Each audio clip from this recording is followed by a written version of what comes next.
10 euro no, 1 euro per questo, non possiamo aprirlo, il comune ce lo dà tutto.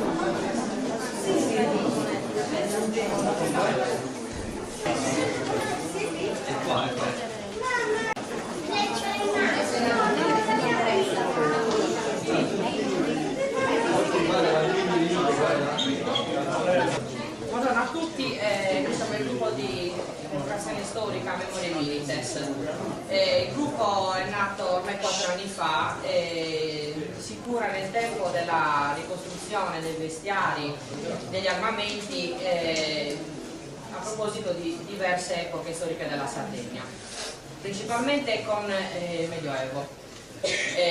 La storia del giudicato d'Arborea è uno dei momenti, diciamo così, più alti e importanti della storia della Sardegna. Poi il periodo romano, quando anche in Sardegna si costituì una corte di ausiliari, la Corte Cum Sadorum.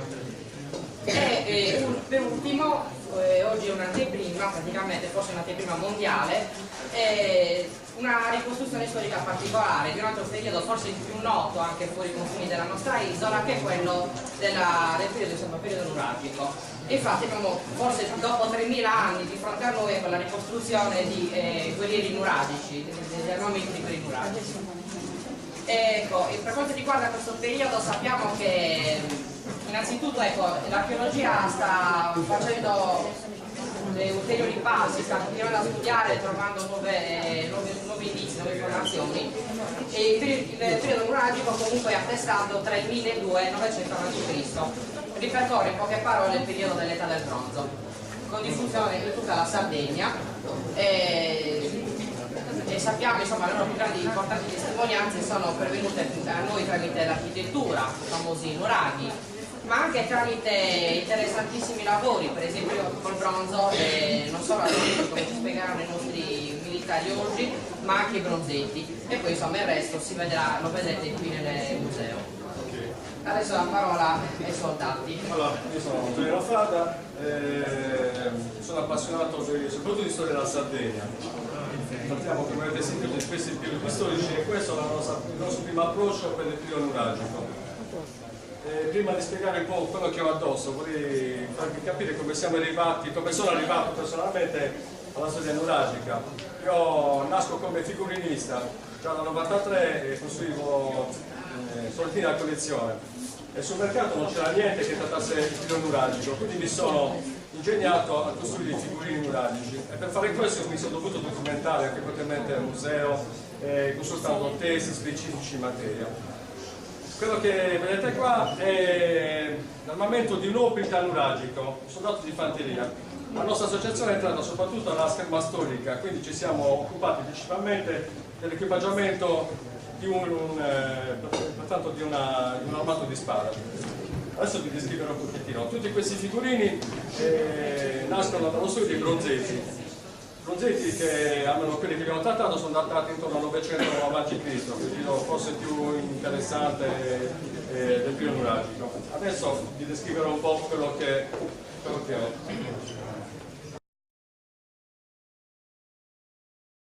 Innanzitutto la spada, siamo più del bronzo. Questa è una spada da combattimento, una spada molto pesante, in cui la potenza e la forza distruttrice è data dalla forza cinetica dovuta al peso stesso, quindi sono spade trattate per questi movimenti. Queste spaccavano, ricordo di spaccare corazzi e meti, diciamo che non c'era granché che potesse resistere, spade molto pesanti.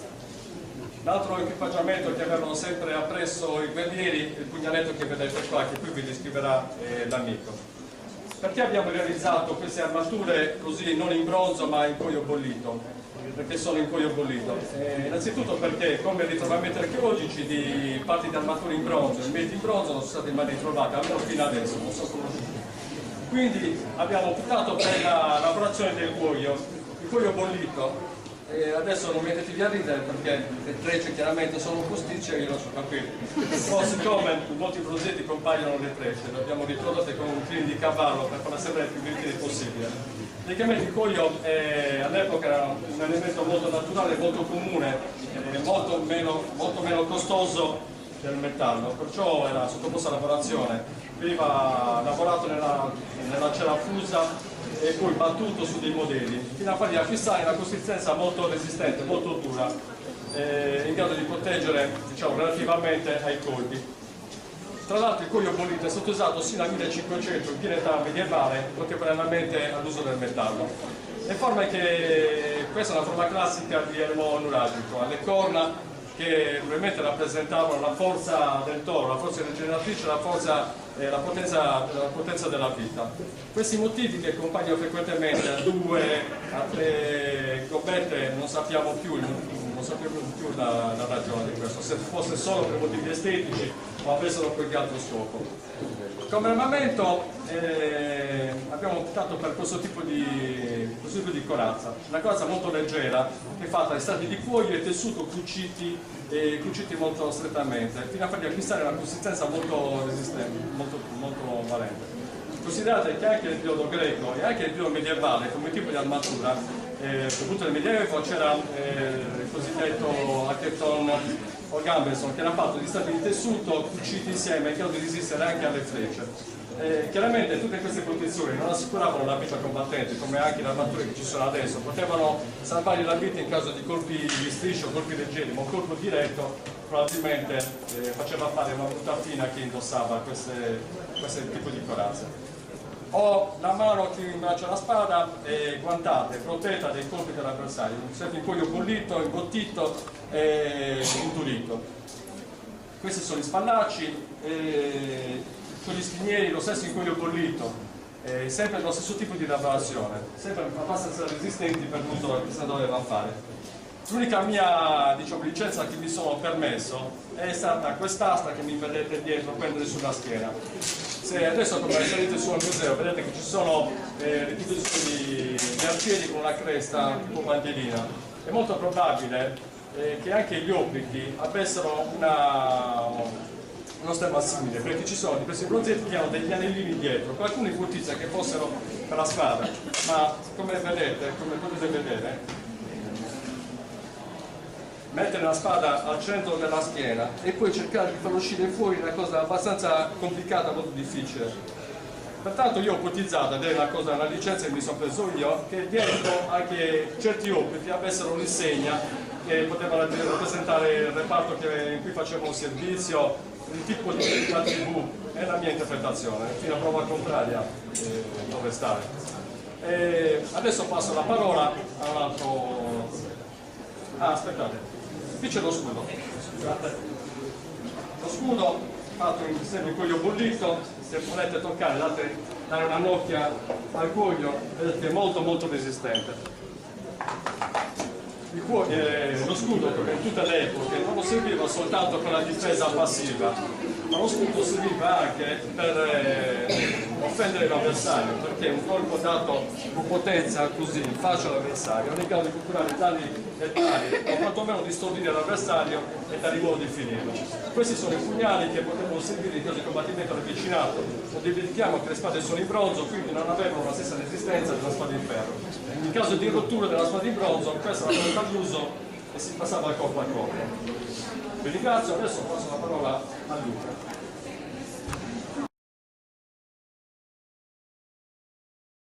Buongiorno, allora io mi sono avvicinato all'evocazione storica al periodo nuragico grazie all'associazione Memoria Milites. Ho sviluppato questa passione per questi 3 periodi della storia della Sardegna che noi curiamo.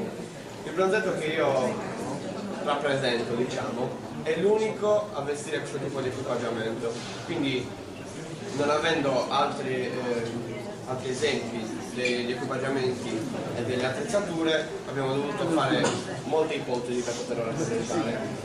Come elmetto è un elmetto in cuoio bollito come gli altri, quindi molto resistente, ed è un elmetto a calotta, non cornuto come gli altri, fortunatamente. Ho un bastone da combattimento che nel bronzetto sfortunatamente non c'è, però questo tipo di scudo è portato dietro la schiena dal bronzetto, non essendo visibili delle cinghie che passa una tracolla nel bronzetto, è stato ipotizzato, prendendolo da altri figurini, che lo scudo fosse tenuto tramite una cinghia con il bastone appeso dietro la schiena. Questo tipo di scudo è il più grande che c'è tra i bronzetti ritrovati. E questo può far ipotizzare anche un utilizzo di uno stile di combattimento diverso dagli altri, anche dal fatto che l'umbone, ossia la parte centrale, a protezione per gli altri delle mani, perché gli altri scudi sono scavati per permettere l'impugnatura e l'umbone protegge la mano. Mentre invece in questo tipo di scudo l'umbone è particolarmente piatto, quindi abbiamo ipotizzato che l'impugnatura fosse fasciata in 2 punti per poter permettere di imbracciarlo e permettere un tipo di combattimento diverso dagli altri, ma comunque molto pratico ed efficace. Questo è un bastone da combattimento, come ne avevano altri bronzetti. Purtroppo quello che rappresento io mancano dei pezzi. Poi ci sono degli schinieri sempre in cuoio bollito, tenuti da delle fasce che si ritrovano anche nel bronzetto. E l'ultima cosa, oltre alla tunica, che è semplicemente un indumento normale, è questa gonna, diciamo, fatta di frange di cuoio. Sono tantissime frange di diverse lunghezze, sono su 3 livelli, come potete vedere. Questa è una nostra interpretazione, poiché nel bronzetto il figurino è rappresentato con una specie di, diciamo così, un vestiario esattamente conico, dritto e con 2 strisce orizzontali a diverse altezze, completate da molte strisce verticali. Il guerriero aveva bisogno di avere molta mobilità e se fossero state cuciture, quelle orizzontali, non avrebbero permesso la mobilità di cui aveva bisogno. Quindi noi abbiamo ipotizzato che fossero delle strisce a diverse altezze per dare appunto per rendere l'idea del progetto. E niente, il mio equipaggiamento è questo.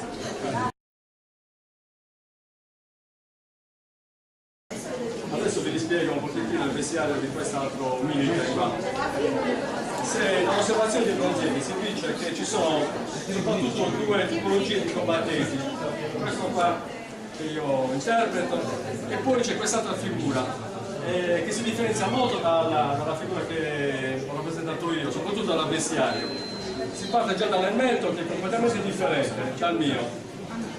La forma è questa specie di piccola croce il cui significato religioso o che lo chiama si è perso ormai nel tempo. Però siccome qui non so se a Museo di Cagliari c'è un demone antropomorfo che ha sulla testa sia le corna e questo oggetto, quindi sicuramente rappresentava qualcosa di sacro, si faceva sempre qualcosa di pontificio, qualcosa che deve fornire protezione al combattente. Comunque il significato ormai perso nel tempo. Anche questo è il cuoio bollito e girato. Come tipo di spada ha una spada da stocco.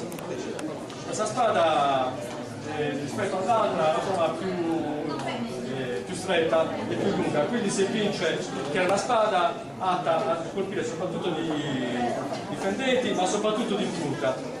Un tipo di spada così, con questa parte di ghiaccio, supponeva anche diciamo, la conoscenza del gioco stretto, nel senso che facendo combattimento questa specie di uncino potrebbe essere usato per fare l'indifendente e per colpire il faccia dell'avversario. Queste 2 rientranze non hanno motivo estetico, hanno soprattutto un motivo tecnico, un motivo di uso, in quanto il dito passava qua incastrandosi e faceva sì che dava più agevolezza nel portare i fendenti, nel portare la scherma. Indossa un manto, spesso nel figurino è rappresentato con un manto sulla spalla ed è sempre girato, chiuso su più pieghe. È stato fissato qui con una spilla, rigorosamente di tipologia pneumatica, che lo blocca alla messa in cuoio. Lo scudo è fatto un po' diverso dall'altro. Praticamente c'è una raggiera Qui ci sono dello strato di legno, uno strato di cuoio bollito e inciso, e poi quest'altra ulteriore protezione che proteggerà sicuramente il braccio, appoggiamo così, le fedeli che potevano arrivare sullo scudo, per evitare le vibrazioni che si potevano poi sul legno. Qui il lumbone è di bronzo, quindi il lumbone anche qui soprattutto ha un uso, una valenza offensiva, proteggere intanto la mano e all'interno dello scudo e colpire l'avversario con un buon appuntito. Gli schivieri in foglio completano l'equipaggiamento di questo guerriero.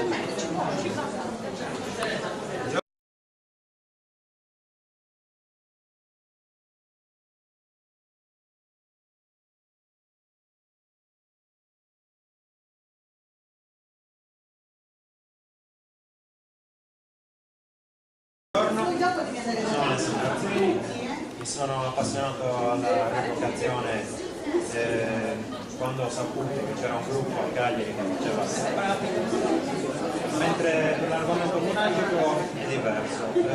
Inizialmente ho fatto romano e medievale sempre con questa associazione, però per il monagico un giorno ho pensato non c'è nulla, non si è ancora visto nulla di così. Eppure è uno dei momenti preistorici o protostorici più importanti della storia della Sardegna. Quindi osservando i bronzetti ho pensato di ricostruire. Con Antonello ci siamo impegnati per cercare di riportare alla luce, alla vita queste figure che sono seppur statiche, ci raccontano molto. Allora, vi parlo del mio equipaggiamento. Come equipaggiamento difensivo io mi riferivo al Miles Cornutus, cioè una delle due figurine che hanno le corna più lunghe in assoluto tra i bronzetti. Il significato delle corna è sicuramente un tema ridondante nella cultura nuragica. Ci sono le tombe dei giganti con la forma della proto, ci sono le navicelle in bronzo e ci sono i bronzetti con loro. Sicuramente avevano un ruolo molto importante, il rango o comunque un significato religioso. Il fatto che non tutti abbiano corna così lunghe ci può far pensare a questo.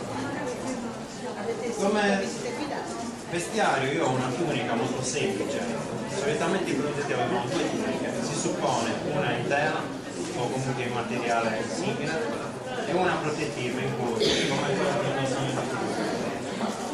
Sicuramente una per stare comodi e una per proteggere dai colpi. I bronzetti hanno quasi sempre la bandoliera, bandiera e un pugnale gammato. Il pugnale gammato era sicuramente un simbolo di passaggio dall'infanzia all'età adulta, come lo ottengono ancora alcune popolazioni dell'India, che infatti sono riluttanti ad abbandonare il pugnale seppur vivendo in Italia. Naturalmente il pugnale non può essere portato come anche portano il turbante.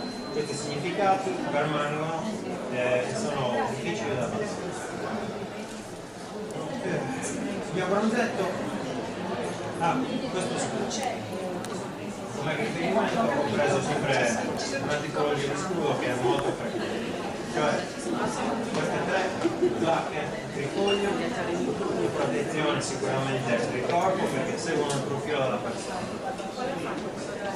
mentre quest'asti alcuni hanno ipotizzato come una decorazione, come un qualche altro tipo di significato. Io credo che abbia semplicemente il ruolo di proteggere la donna e infatti viene impugnato sempre in questo modo, quando invece prendete il mancino dall'altra parte. Lumboni, come hanno già spiegato i miei colleghi, il cuore bollito perché non abbiamo ritrovamenti di umori in bronzo, mentre abbiamo elmi di fattura greca, abbiamo schieri, come li potete vedere anche al secondo piano. Sempre schiavato con una maniglia perpendicolare. Il fatto della maniglia qui è molto semplice. Se la maniglia fosse stata più avanti, con l'imbracciatura qua, come ce l'ha il figurino là, questo scudo non si sarebbe potuto usare proprio. Cioè avremmo avuto un movimento troppo limitato, mentre così l'altro è nettamente più lungo. Quindi non solo un uso passivo come si ritiene sempre per gli scudi, non è assolutamente vero perché gli scudi romani vengono imbracciati così per colpire. Solo gli scudi come quello greco, come i passanti, sono meramente passivi, cioè non hanno un utilizzo per offendere l'avversario. Infatti gli operi di Grey combattono uno fianco all'altro e avanzano quello del lancio e basta. Quindi aveva un gruppo di schema molto dinamico, in quanto è stato doveroso, perché non avendo guardia, questo bastone da combattimento con il pomolo lunato, quando si incrocia un altro bastone a lama, non avendo guardia, scivola sulla mano, infatti per questo serve questa protezione. Una protezione che utilizzano anche gli ultimatori, i combattenti di calibro fino, quindi è una cosa anche molto moderna, perché è certamente utile se offre.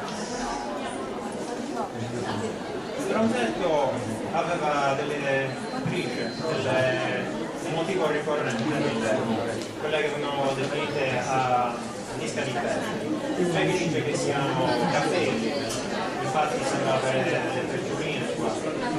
Però io suppongo che fossero un tipo di protezione aggiuntiva per la nuca, dove comunque il cervelletto, un organo importantissimo del corpo umano, su cui se quindi sembrava la sua funzione, non poteva muovere. Quindi è una funzione completamente protettiva. In quanto a queste gobbette che vedete, Un po' di cocce. sono tre. Sono solo 2 bronzetti che hanno queste tre cose. E questo ci potrebbe far pensare che anche le gobbette abbiano un qualche significato. La maggior parte dei bronzetti hanno questo invece ne ha 3, siamo 1. Quindi è probabile che ci fosse un significato religioso o comunque che non riusciamo ancora a capire. Il mio bronzetto di riferimento è tutto e vi auguro una buona visita al museo.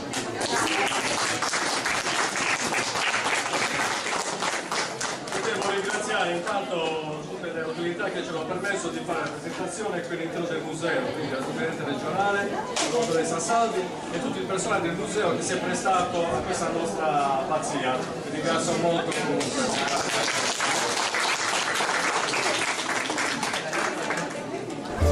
Certo.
Sì, davvero.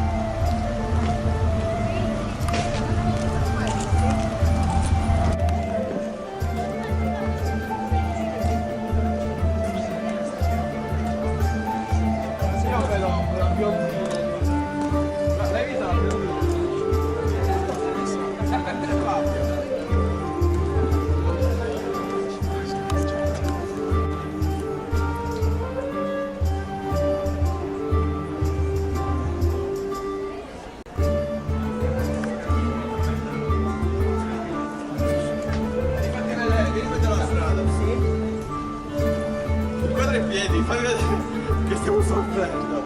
Aspetta. Ah, che bello.